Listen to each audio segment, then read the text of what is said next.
Big Ten has won the last couple national championships.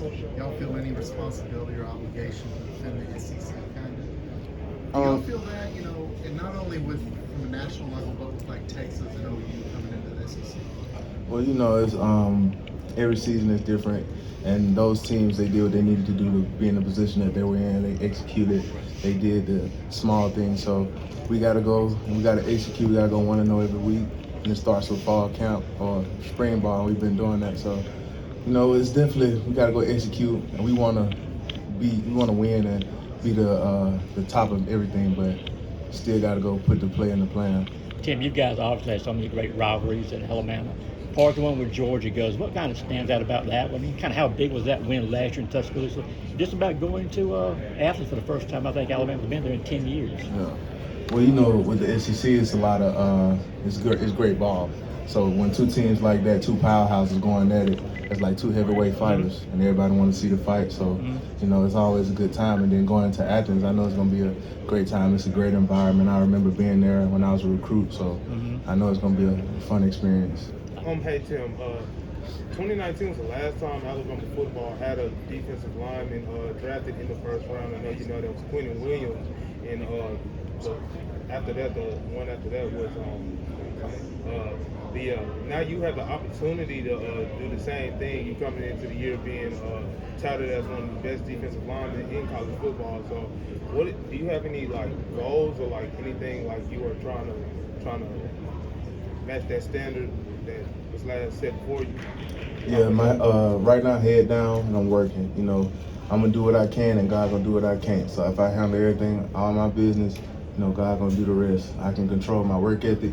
I can control how hard I work. I control what I do, but I can't control what them scouts think. I can't control everything. So I'm gonna play ball and let him do the rest. And what's been your teammates obviously think very highly of you. You won the 2023 Charlie Compton Award and were honored at Calvary Baptist there in Tuscaloosa. As a teammate that people look up to, what does it mean to you just when you think about on the field and off the field being a leader?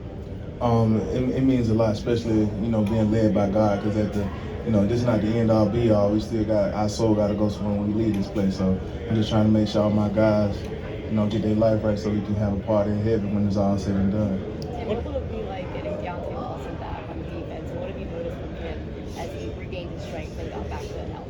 Oh yeah, my boy D-Law, man. It's always good to have him, backing me up. I always tell him, man, it's not you're the only person I'm gonna hold that double team for. But nah, this cap. But I love my boy D-Law, and it definitely, I was happy when he decided he was gonna come back as well. So I'm excited for the season. What's been LT's progression at Alabama for you guys, and just what you hope he can bring to the field this season for y'all? Oh, I appreciate LT a lot. I thank God that he came to Alabama and joined our program and everything. He's been nothing but tremendous, great leader, great person, great work ethic, great teammate, also a great friend, man. So I'm definitely excited for LT. He's going to do a lot, and he's up for some awards and everything like that. But it just goes to show you what he comes in. He's an instant impact.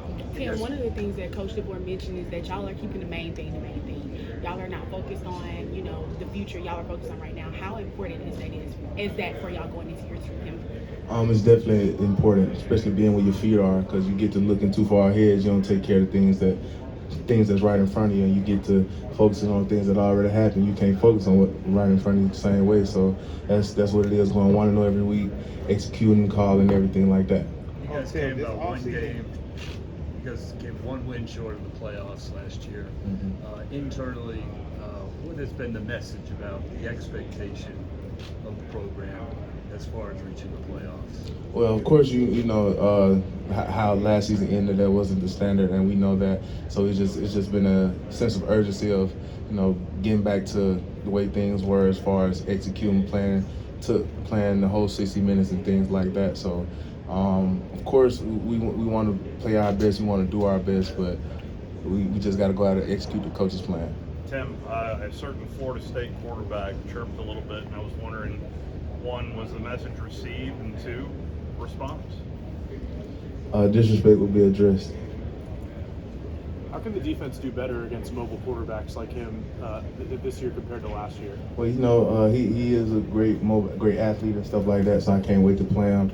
Can't wait to watch film on them and stuff like that. So we got to do what Coach Kane tells us to do, execute the plan, and just trust our coaching and our abilities.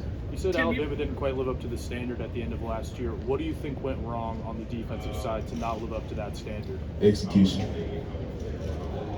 Tim, when you look at this, you've been around Tuscaloosa for a while. Is this the closest knit group that you've been with as far as players? Oh, definitely. Like it's always something going on in somebody's house. Like, you know, I'm hosting. I'm on the grill sometimes, or some like Ty. He on the grill sometimes, or we going to bowling or something like that. Just doing a lot of stuff outside of football, building that bond, building that chemistry, getting to know somebody. Because once you know somebody's story, it help you play a little harder for them, especially if you know what's going on and make you go and do an extra rep or anything like that. Tim, we talk about the diversity of what the defensive line is for Alabama, but to be able to go up against guys like Parker and Keenan in practice, how influential is that for getting you guys prepared to go up against opposing offensive lines that are near the same standard as us? Well, when I knew when I committed to the University of Alabama, I knew I was going to be challenged in any way. Then going against guys like those guys, they're hard workers, they're strong, fast, and it's something to see. So they help me get better each and every day. Like, I know I'm up for like highest grade and all that other stuff, but I wouldn't be there without the help of them get me better and the help of my teammates. Tim, you guys played Oklahoma in Oklahoma last year. Now you have it back home. How much you look to avenge that loss from last year? Oh, it's one game at a time. First up is FSU and everything like that. And when that time comes, we definitely gonna execute the plan. We respect all our opponents, and we gotta go out there and play. You guys struggled a little bit on the road last season. Kind of what's the message going into, especially that first game being on the road this upcoming year? Just going 1-0, focus, and doing what we need to do. No outside noise. Keep the main thing. Like I said, going 1-0. You said your reason for returning was to win a championship. Has that championship mindset already kicked in for the entire team? Well, with a championship mindset, you don't just be a champion on Saturday. You got to be a champion every day. But first, before you be a champion, you got to learn how to win, and you got to know what it takes to be a champion. So right now, we've got our head down. Like I said, we're going 1-0. We got to execute the plan. We just got to keep the main thing. Tim, really talented room on the defense. James Smith, one of those expected to kind of go into a full-time role. Just kind of talk about him, what you've seen from the last couple of years and how he's progressed. James Smith, he's definitely been making some great strides. He helps me he keeps me on my toes and like that. He's a great athlete, great hard worker. A lot of those guys are, you feel me? But I know you asked me about James, so I'm excited to see what he showcases this season. And then on the other side, Cam Dewberry, front of the guard, just kind of how it's been going battling against him and what he brings to this program. Oh yeah, shout out my boy Big Dew. He make it do what it do. I say that. It's definitely great competition, great work, and iron and sharpen iron. So I can't wait to see those guys what they do this season. Tim, Ty Simpson said back at the Manning Passing Academy last month that he thought last year a lot of the players didn't fully trust Coach DeBoer yet. Did you get that same sentiment? Do you think that's changed here in year two? It's definitely changed. You definitely see guys that's definitely bought in. If they're not here, no knock to them, but it's everyone here now is they believe in the system, they believe in Coach DeBoer, and we're definitely we all 10 toes riding for him, especially me. Like he took the chance of following behind Coach Saban, because I know a lot of people they say they want to do that, but they ain't got the courage enough to do it. So I'm gonna go hard for my coach always. How did he earn that respect coming after Coach Saban like that? Just it's Coach Saban, like the greatest coach of all time, greatest of all time. So to take that responsibility, say I'm gonna take over from now, and for everybody like Greg Byrne for believing in him. I believe in him too, and also I know that God was gonna put the right person in the right place at the right time, and he's in the right place at the right time. Can you talk a little bit about your defensive line coach, Freddie Roach, and how he's helped you elevate your game during your time in Tuscaloosa? Yeah, Freddie Roach, he's amazing, especially from player to coach, just personality-wise. Like, of course you're gonna get better. He gonna get on your tail now. Ain't no slacking, but it's all out of love. He wants you to have that generational wealth. He wants you to be the best player ever and wants you to be that dominant force. Like, that's a coach that wants his best for you. So I thank God that he allowed Coach Roach to be my coach, and him being an in-state guy too. Like, he from North Alabama, so it hit a little different when you got that Bama on you and you able to go play for Young University. What's kind of the main difference then, kind of whether it's Coach Roach, whether it's Coach Long? What have they said in terms of turning pressures into production, whether it's sacks, tackles for loss? What does that, I guess, next step look like for a defensive line to kind of achieve this? We just, got to trust our coaching and do what we coach to do. You can go out with a plan, and if you don't execute, it's just not going to seem like it's going to work out. But to that, we just got to go out there and do what we know to do. What is the hunger factor, especially among the veteran players, to get back to the playoffs? The hunger factor is that we know we got a lot of experience, and we know we got a lot of guys back, and so we know it's at stake. But also we know we got to take one. We can't win the national championship week 1 with FSU. It's a year-long process. It's a consistency and persistency. So that's what we have to do. Is there a player on your team that you feel like is not being talked about enough this offseason? Not being talked about enough this offseason.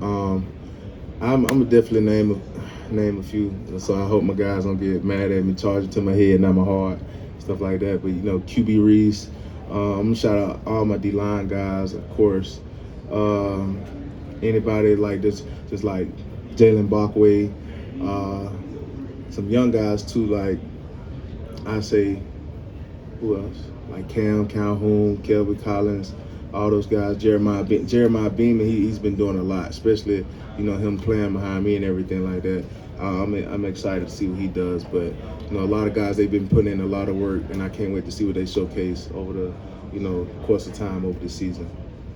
That LSU game last year, y'all were really able to bottle up Garrett Nussmeier. Why do you think? What would you attribute that to? About what y'all did against them? That game, we seem to be executing on all cylinders. You have some games where everything's just clicking. Then you have some games where things may not be going your way the best of ways. But that game, we playing in Death Valley, it's gonna always rock. It get real loud in there. The fans, they go crazy and whatnot. But we knew what we had to do. Was there something in his tape going into that y'all had identified that maybe you thought you could take advantage of? Like I said, it was just clicking on all cylinders that week. We was executing the plan. We was doing what we was coached to do, and it worked out. What's been the conversation in terms of preparing for the atmosphere of Florida State? Because obviously, with the struggles on the road last year and things like that, like what's kind of is there a different approach? Is there a different mindset going into kind of a raucous atmosphere like that? Yeah, we know the atmosphere gonna be crazy, but at the end of the day, the atmosphere gonna be the atmosphere. You can't change the air, you can't change the fans. The only thing you can change is, the down the distance. So that's what we focused on. The final few games last year, Oklahoma, Auburn, even in the bowl game. In your opinion, how did that end? Of course, it was good as far as like the Iron. You said the Iron Bowl, right? Well, yeah. I know that was dub. Yeah, Oklahoma, Auburn, and the bowl game. Oh, okay. Well, Oklahoma, of course, it's just we didn't execute that game. Auburn, it was a fun time, of course, getting a dub, and that was a good big rivalry game, SEC game, as well as Oklahoma. But the bowl game, we didn't execute, and a lot of stuff was going on. Like at that time, not making excuses or anything, but I lost my grandmother right before the game, so I'm just trying to make sure I do what I needed to do to make sure I'm there for my guys. It was a lot on me mentally. I was not necessarily in a bad place, but I was really down. But I knew we had to go make a plan. We had to go we had to go play a game and do whatever. So I wasn't even able to go to her funeral and stuff like that. So yeah, because I probably could have, but I wanted to be there for my guys. She lived a wonderful life. She was amazing, and the staff here in Alabama, they made sure I was good. Like they checked up on me. I was grieving and everything. So big kudos, and I appreciate the staff at Alabama. They get you hooked up with counselors and stuff if you need them too. So at the end of the season, that was just for me though. I was dealing with a lot. Hey, what's it like with cohesiveness on a unit when people come and go? The portal's been around about 7 years, but you got to trust those people to your left and right, and it's hard to gain. Yeah. I just say if you with me, you with me, and if you with me, I'm with you. Yeah. We always tell you ask each other. I say you strong, and I say I'm strong if you strong, and then we strong then. Tim, can you talk about what you want your legacy to be? You know, you come back for your 5th year. You are through Alabama. Can you just talk about your legacy and what you want to leave behind? What I want to leave behind, I want to leave behind that it was a God-fearing young man who stepped on this campus. That at first it seemed like it wasn't going to work out, but he put his faith in God, and everything his dreams end up coming true. You know, and it's going to be a Cinderella story at the end of the day, like a happy ending. So, that's the legacy I want to leave. Of course, a great dominant football player, but also just a great man off the field and stuff I did in the community and how I impacted people. What kind of progress have you seen from Keenan going into his 2nd year in your D-line group? He's definitely making a lot of great strides. He's getting more comfortable with the scheme, so I'm excited to see what he does. You know, he has his head down working, and he's realizing what he can do. I noticed your EA sports rating was a 92.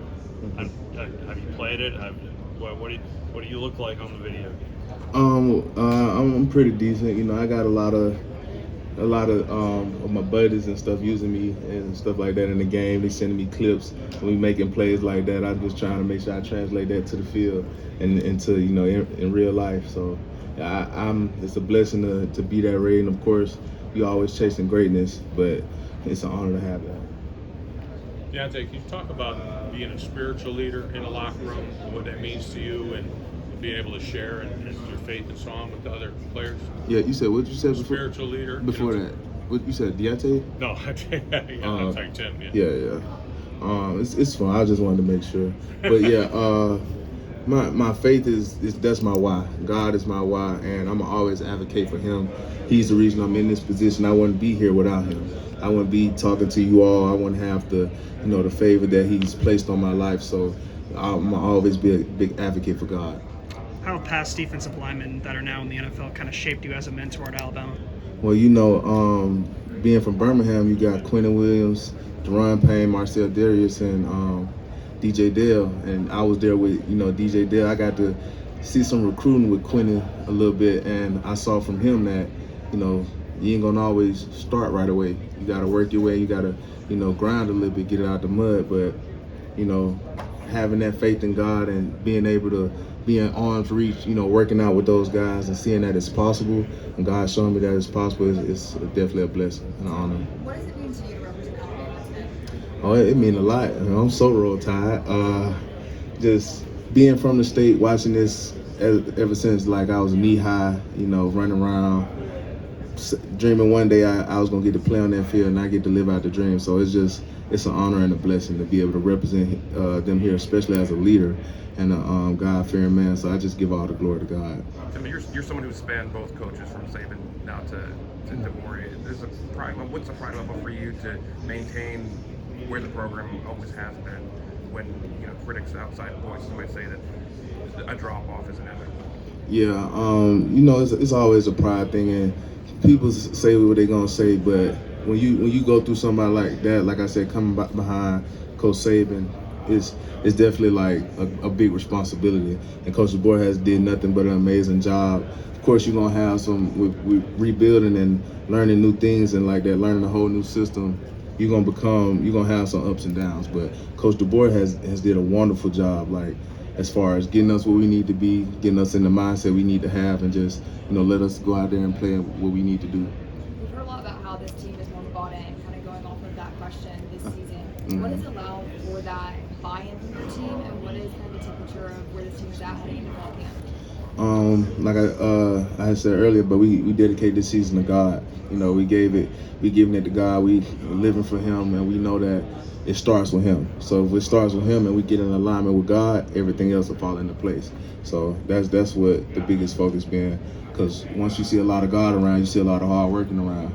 Because being a believer and a follower of God, you know that you're a servant, and that God gives it to the man that works or the woman that works, the person that works. So if you're doing a lot of work, you're gonna reap some benefits. You're sowing a good seed, and you're gonna get a good harvest. You spoke about Edric Hill in the spring about being the most improved player in the D-line. How's he been in the summer so far? Oh my gosh, Edric Hill, he's making tremendous strides. He's so naturally gifted. He's so naturally fluent. He don't know, but I be watching some of his reps sometimes, just trying to not manipulate, but make my game after his, because his is so like just smooth and seem effortlessly. But shout out to Edric. I just, he got to keep going. He's finna be on that field this year, so I'm excited to see what he's gonna do. You guys held Mizzou to a shutout last season. How do you guys do that? What do you expect out of the matchup this year? Say that again, please. With Mizzou last year, you guys shut them out. How do you guys do that? And what do you expect out of the matchup this year? Well, like I said, you had games where everything clicking. You had games that seemed like ain't nothing going right, but there we executed the plan. We did what we coached to do, and it turned out like we needed to do. We just got to keep that consistency and be persistent with it.